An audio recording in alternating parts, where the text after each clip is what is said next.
आहे खऱ्या अर्थाने तो अनुदानित शाळेंच्या संदर्भातला।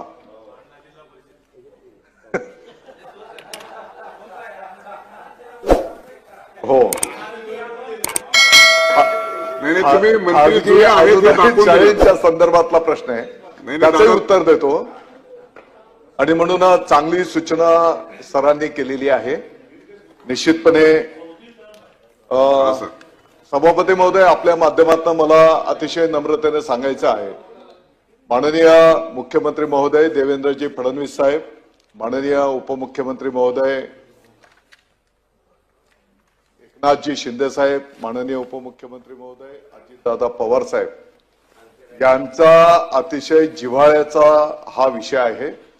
आणि म्हणून येणाऱ्या काळामध्ये आपलं सर्वांचं मार्गदर्शन घेऊन या शिक्षण विभागामध्ये आता उदाहरणार्थ तुम्ही जे काही इन्फ्रास्ट्रक्चरच्या संदर्भातली माहिती दिली, ही वस्तुस्थिती आहे की अनेक जिल्हा परिषदच्या शाळांना कौलं बदलण्याच्या साठी सुद्धा यापूर्वी निधी मिळत नव्हता। आणि म्हणून पाठीमागच्या काळामध्ये 5% डीपीडीसीच्या माध्यमातून समग्र शिक्षा अभियानाच्या अंतर्गत आणि आता आम्ही या संदर्भातलं एक चांगलं नियोजन त्या ठिकाणी केलेलं आहे।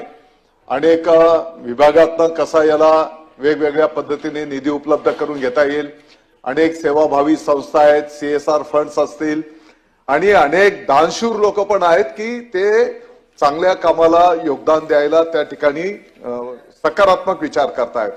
आणि म्हणून ज्या पद्धतीने आपल्याला गावातली मंदिरं महत्वाची आहेत, ते दैवतच आहेत आपली, परंतु त्याच धर्तीवर आपल्या या शाळा सुद्धा चांगल्या पद्धतीच्या कशा होतील त्या दृष्टिकोनातून एक रोड मॅप आम्ही त्या ठिकाणी तयार केलेला आहे। आपलंही मार्गदर्शन त्या ठिकाणी सर्वांचं त्या ठिकाणी आम्ही घेऊ। या निमित्ताने मी आपल्या सभागृहाला पण विनंती करू इच्छितो की आपल्याही काही चांगल्या सूचना असतील, जर त्या लिखित स्वरूपात दिल्या तर निश्चितपणे त्याचा समावेश त्या ठिकाणी निश्चितपणे केला जाईल।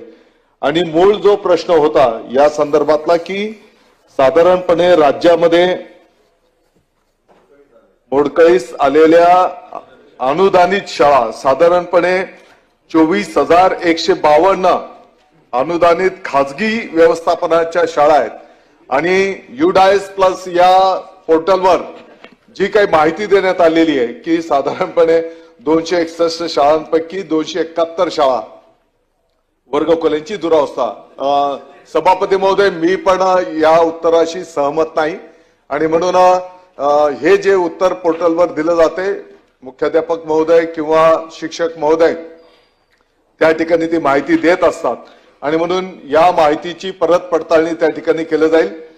शेवटी त्या संस्थेची ही जबाबदारी आहे, त्या शाळेमध्ये पिण्याचं पाणी असेल, स्वच्छतागृह असेल, इतर भौतिक सुविधा असतील, या उपलब्ध करून देणं विद्यार्थ्यांना ही त्या संस्थेची जबाबदारी असणार आहे।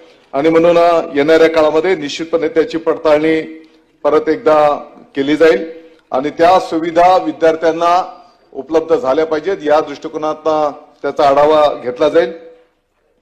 दुसरी जी आपली एक चांगली सूचना आहे की पवित्र पोर्टल सातत्यानं सुरू ठेवलं पाहिजे। मला वाटतं की याचाही आपण सकारात्मक विचार करू। आता टप्पा 2 त्या ठिकाणी प्रगतीपथावर आहे आणि आरटीईच्या निधीच्या संदर्भामध्ये मला वाटतं की आम्ही मुख्यमंत्री महोदयांकडे या संदर्भातला निधी मागतो आहोत आणि जेवढा निधी उपलब्ध होईल, वस्तुस्थिती आहे की आता